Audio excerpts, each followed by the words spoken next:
Hi guys, welcome to the Headphone Show. For today's video, I have for you a review of the Audeze LCD-1. This is a planar magnetic over-ear open-back headphone that's super portable and comes in right at around $400. So let's take a look.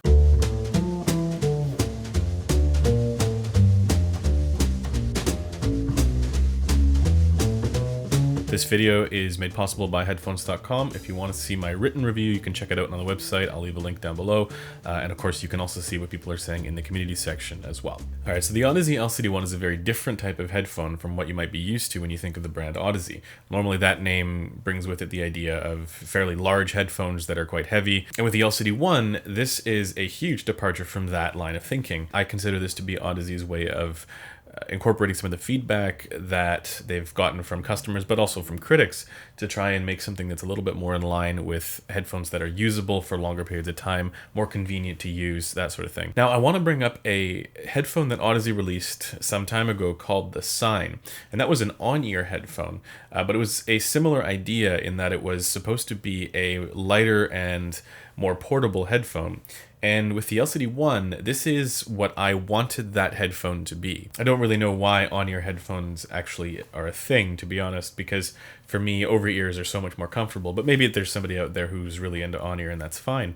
But nonetheless, I think this is what that headphone should have been. And I think this is a really good direction for them to go. But there are also some major deal breakers that we should pay attention to and watch out for. So let's talk about build quality and design first. The first thing that I noticed is that the build quality here is not particularly good. This all just sort of feels like cheap plastic. I do worry that these hinges here will break or wear out over time, these the hinges that allow it to fold up. But cheap plastic doesn't necessarily have to be a bad thing. It doesn't mean that it's gonna deteriorate. It just means that that's what it feels like. You know, if you think of some of the more sturdy headphones out there, the HD6XX and whatnot from Sennheiser, there's a lot of plastic on them as well.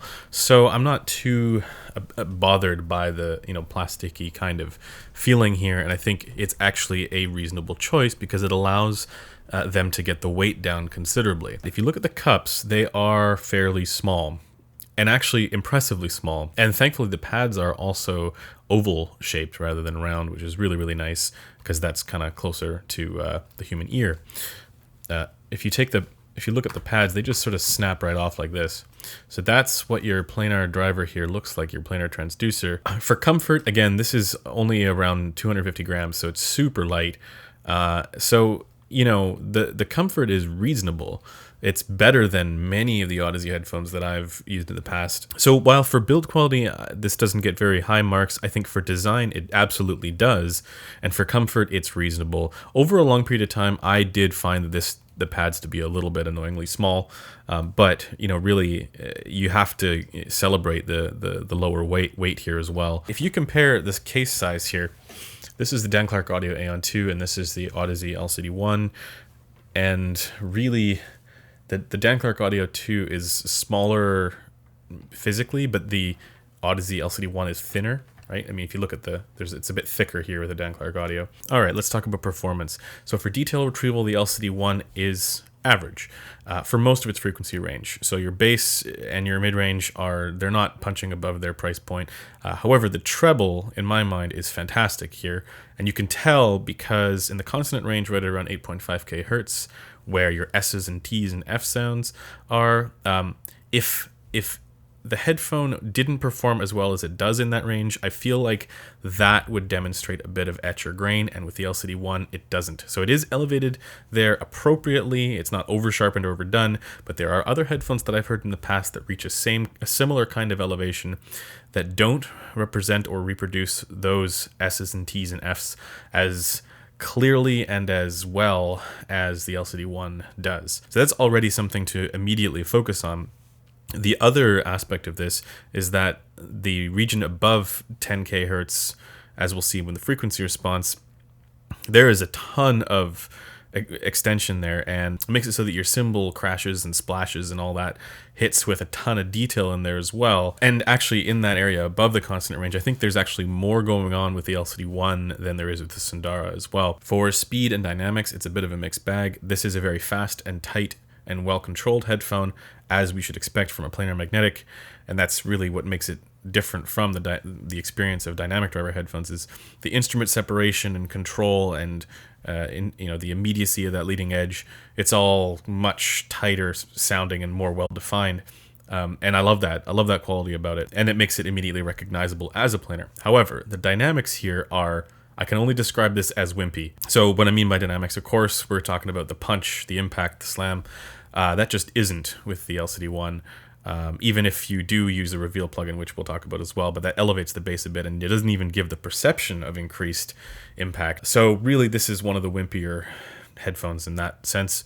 But again, we have to remember that this is also really small, so I'm not entirely surprised by that. It's small and it's light, and really you can only do so much if your weight limit is 250 grams, right? If that's what you're going for, I don't imagine that you can put the craziest magnets, or a lot of magnets. You probably can't really do that. So your excursive force here is not all that substantial.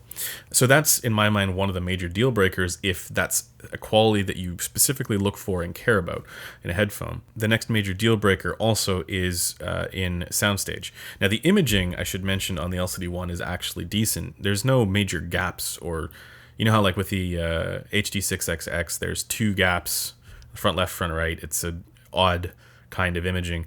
With the LCD-1, you don't have that problem. It's a lot more of an evenly distributed stage, but the problem with it is that the stage is very tight. There really just isn't much for a sense of space at all. Because the drivers are where they are, and because the cups are so small and all of that, it makes it so that 90% of your music just feels very intimate and very tight. Again, this is something where we just have to look at the physical size of this and go, yeah, that makes sense.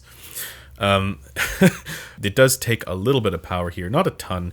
It's more efficient than the Dan Clark Audio Aeon 2, but I would run it off of a DAP, something like this. Not obviously this one is like a flagship, you don't need to use that one, but something where you have a little bit of power there. You could run it off of a Mojo if you had one.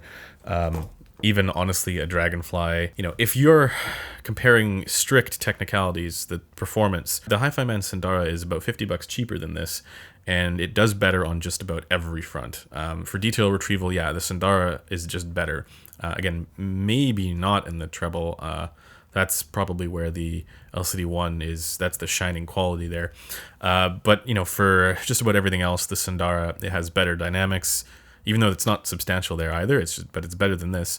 And then it also has a better presentation of stage. And again, it's not super spacious, but still better than this. The overall technical performance for the mid-range and the bass and everything else about it, it's just better. So really, it's the intangibles that make this something that you get over the Sundara. And because of the form factor that it has and the weight and all this, the portability that it has, I think those are very good reasons to prefer this over something like a Sundara. It's just that if you're only ever listening at your desk at a computer and with an amplifier there, and you're never taking your headphones anywhere, I don't think that there would be a reason to get this over the Sundara. It's really only if you see yourself making use of the portability here with the case and everything, which I think a lot of people probably would. All right, let's talk about tonality and frequency response. For the most part, the Audeze LCD-1 is pretty good for the default tuning here. But the bass frequencies below 80 Hz for the default tuning here sit a little bit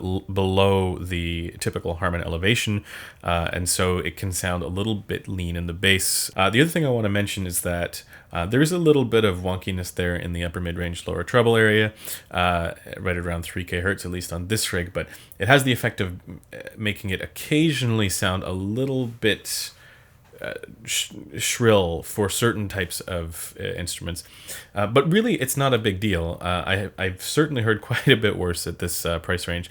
And then the other interesting thing is that above 10K Hertz, so 11K, 12K Hertz, you get a ton of air here as well. So it's really well extended in both ends, even with the default tonality here, without anything, without any EQ going on. But then Audeze have also, with their Reveal Plus plugin, they actually have a preset for the LCD-1 that's available.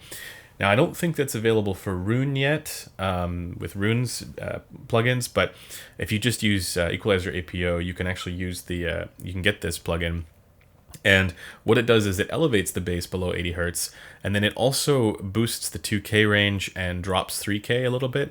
So it kind of evens out the frequency response and gets it a little bit more in line with with the Harman target. You know, I think if you were to just buy this without the intention of EQing it, that would be fine, and it would still sound decent, it would sound okay, but you'd really be missing out on what this could potentially sound like just with the push of a button.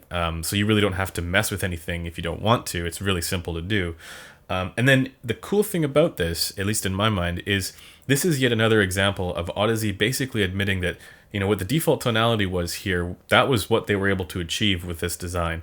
And then kind of throwing up their hands and saying, well, the driver is really capable, let's just add a bit of DSP and see what else we can do with it. I brought this up when I was reviewing the LCD-i3 a little bit, but when they have this digital signal processing to change the tonality and frequency response of the headphone, it's kind of like they're admitting that the tonality that they ended up with when they were tuning the headphone isn't what they would have wanted it to be, and that there are inherent limitations to something like this, or any headphone really, and then came up with their DSP afterwards and said, you know what, if we could have, we would have tuned it like this, but we can't, so we're just going to do this digitally after the fact. For the high-end audiophile world and high-end headphones, I don't know of any other company that's willing to admit this, that whatever tonality their headphones ended up with wasn't necessarily what they would have wanted to get if they could have fine-tuned every little piece of the frequency response.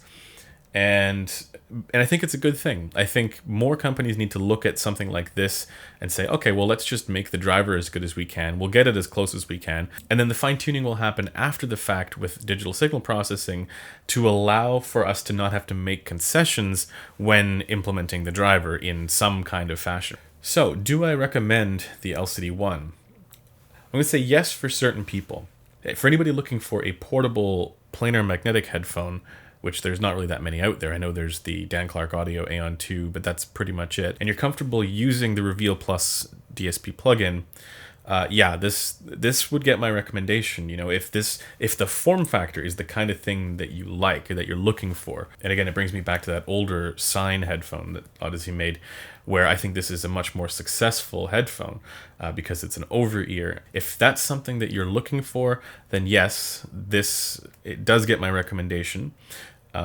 However, for strict sound quality purposes, if you just are wanting a headphone for home listening that you're not going to take with you on the go anywhere, and you care about all of the technicalities that this thing doesn't have, the Sandara is going to be the better choice. Now, at the same time, if Audeze is able to turn this into a closed-back headphone with the same frequency response and tonality, release at the same price, they have a real winner on their hands, because then suddenly it opens up a whole new range of use cases that, unfortunately, because it's open, this one is open back, it's just not really able to do. I mean, could you imagine this as a field recording headphone, as an office headphone, a pro use?